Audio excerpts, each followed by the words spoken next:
welcome to another episode of What Are You Reading? What Are You Writing?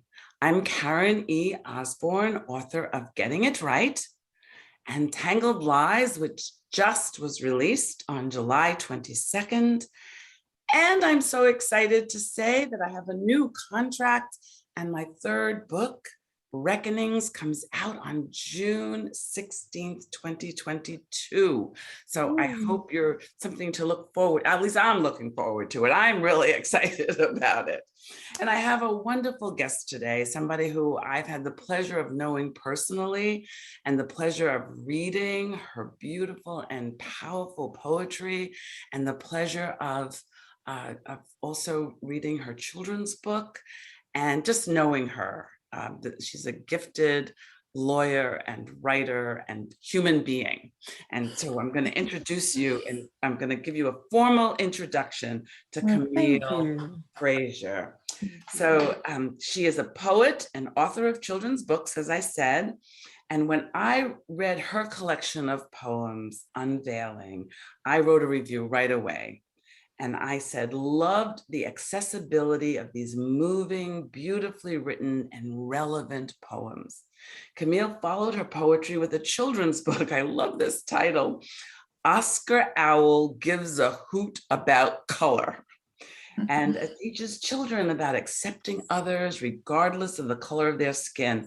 The book's message is that each person is unique and that we create a better world when we come together in love and work to achieve respect and equality for all. Now, doesn't that make you want to listen to Camille?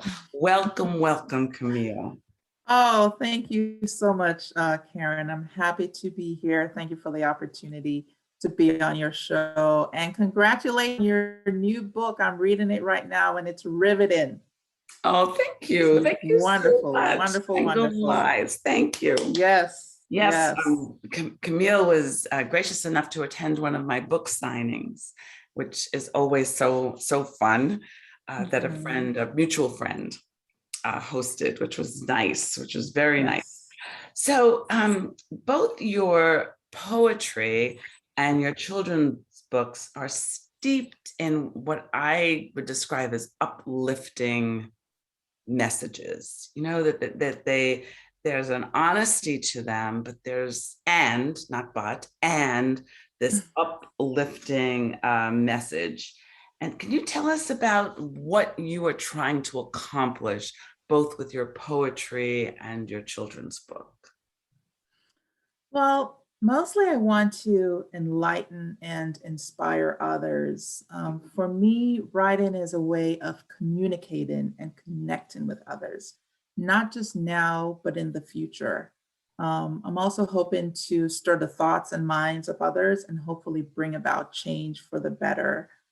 From writing, for me, I've always loved to read. I read a lot when I was a little girl, mostly academic growing up, but with things mixed in here and there. And then, I just realized that I think writing is tied to my purpose and bringing ideas and thoughts and messages to others that hopefully inspire them and bring about change for the better. So that's what I absolutely try to do with my writing, whether it be poetry or children's books or the projects I have in the future.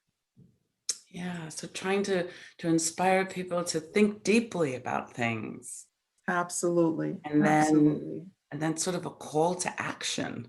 Yes. Do something with this knowledge and this feeling. That's how I felt about especially about your poetry and the children's book as well. It's the messages are powerful. So when you were a young girl, and you said mostly you were reading academic, you meant like the school required? School required, especially in high school and English literature and the curriculum and what we were required to read. So a lot of Shakespeare and Charles Dickens and the Bronte sisters and poems by Emily Dickinson. So I read a lot for school, and not just while I was in school, but even on summer breaks and preparing, they send you home with all this homework. And so, of course we had to do that. And I enjoyed reading. I enjoyed reading all those books and those novels and those poems. And then, especially in the summer with additional time, I would read a lot of Nancy Drew. I love Nancy Drew mysteries. And Yes. I think there were only a few of those books that I didn't get to or didn't find to be able to read. And then Agatha Christie and other books, of course, mixed in here and there. But I loved reading mysteries growing up. And even now, I read mysteries here and there. Yeah. Uh, So a good grounding in English literature. yes. Yeah, that was what inspired me as well. I read so many, the books that the school required. And then my father Mhm. used to buy me books at Christmas. I had to borrow books from the Oh, library all yes. year long. But once a year, I got books I could own for Oh. Christmas. And they were always classics and Nancy Drew and, you know, Mhm. yeah, absolutely. Yes, I was an avid library visitor as well. I was born in Jamaica. I grew up there, and I remember in high school there was this library in Kingston St. Andrew, Tom Retcom, and I would be there as often as I could be there, and then the school library as well. Yeah, I remember I was only allowed to bring 7 books home a week. They would only let you take out 7 books at a time at the Yeah. library that Mhm. in my neighborhood. And I would take my 7 books and read them like in 2 days. And then I have to wait, and wait until my week was up because they wouldn't let me take out more books. Oh, I Um, know. so one of the things we like to do is recommend, especially, it's summertime and people have a little time to read right now. Mhm. Do you have any recommendations of books that you've recently read or maybe reread that you'd like to suggest to our audience? Oh, yes, absolutely. Caste by Isabel Wilkerson Mm, is one that I read just this year that really examines the racial construct in America and compares it to, for example, a similar system in India. And it just gives you the historical perspective on racism and what we've been seeing highlighted in the last few years. And then the second book is The Monk Who Sold His Ferrari by Robin Sharma. And he was a litigator, but now he does a lot of speaking engagements and, of course, is a writer. And it really is a fable or allegory and looks at work life balance and what we should focus on, what is really important. Of course, work is important, but then also taking care of ourselves and our loved ones is important as well. wow, I hadn't heard of that Yeah. one before. Oh, yes, I'd read that Caste, but is, I haven't heard this one. So this is great. You've added that is, another book on my list. yeah. I And if need. I could, yes, and if I could just say with respect to just what I read in my early years, of course, some of that shaped what I write now, particularly with Charles Dickens. And when you read his book and you read the inequities that he focused on, Mm, I think that shaped some of my reading and my writing now. But I would say in the last 5 to 7 years, I've been reading a lot of financial, personal development, and works of nonfiction that have really shaped my writing. When we look at or when I look at challenges that we face, such as environmental and political and systematic challenges, for example, racism, especially with my collection of poems, just examining some of those challenges that we face and are seeking to overcome. I think, the book by Miss Wilkerson and, for example, The Miseducation of the Negro by Carter Woodson have really stirred my thought process in the last couple of years. yeah, yes. And so important. I don't know if this happened to you, but coming after George Floyd's murder, I had so many friends, Caucasian friends, say, "What should I read? How do I educate myself?" Right. And unfortunately, there were so many books out that can help people educate themselves. So thank you for bringing that up. And Oh, you're what a great welcome. segue, because I would love for our audience to hear some of your powerful poems. Oh, yes. Well, thank you. Well, this is my first book. It's the collection of poems, The Unveiling. I released it at the end of 2017, and I selected two poems, the first of which is Hidden History.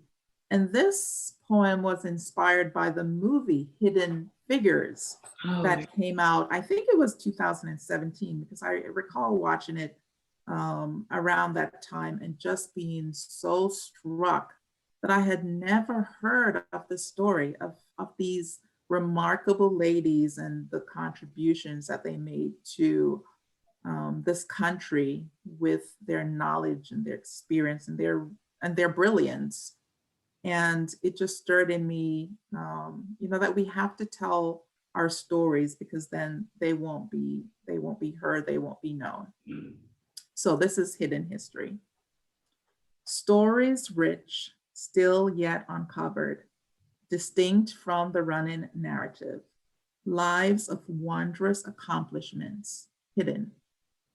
Until we write our own stories that tell of remarkable glories, contributions too numerous to count, to lift our heads and come about. 'Tis the lesson to take away. He who tells the story rules the day. So tell your stories, my people, well, and you shan't be hidden again. That's beautiful. Tell your story. Tell your story, and you shan't be hidden again. I love that. What's your Yes. second selection? Um, Thank you. The second is titled Transition. It's actually the last poem of the book. So the book is sectioned in seven different sections on purpose and meaning, love and faith. And the last section is what I reference as the meaning of life. And so transition Mm, just looks at perhaps what we should be focused on. And it looks at a person in the last minutes of their life and perhaps what they're thinking of. mm, So, transition. In your last moment, you will know how you should have lived. It will be clear that life is best lived in love, kindness, and sharing that which you can give.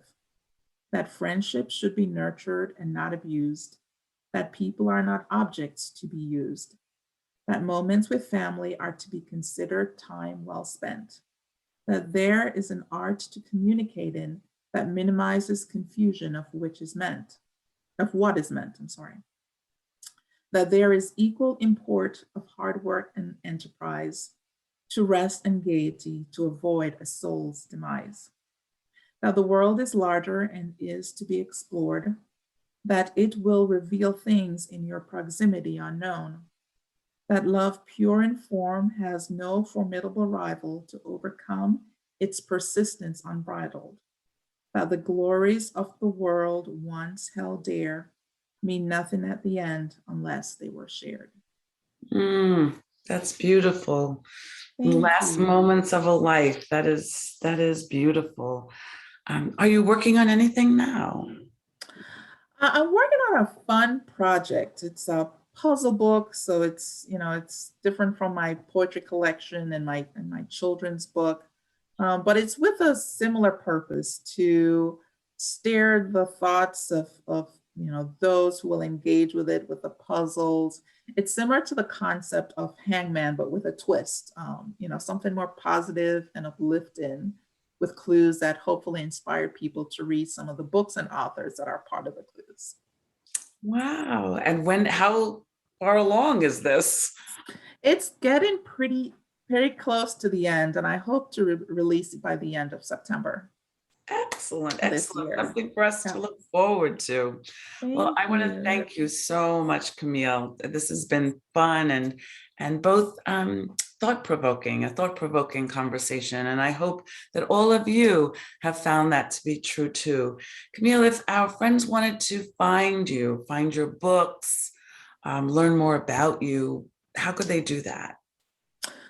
They can go on Amazon. I have an author page on Amazon.com. You just have to just search for my name, Camille Frazer, Fraz as in zebra, ER. And on Goodreads now, you can find me there. My children's book that you reference is Oscar Owl Gives a Hoot About Hold it up a Color. little, hold it up a little higher. Yes. So this is Oscar and the children who are the focus of the book. So you can find both my books there on Amazon on Goodreads. And if you even just do a Google search for my name or the titles of my book, you can learn more about me there and purchase the books if you like. Excellent. Thank you so much. And thank all of you for listening in and watching. I hope you enjoyed this as much as I enjoyed having this conversation. And we'll And see you next time on What Are You Reading? What Are You Writing? thank you.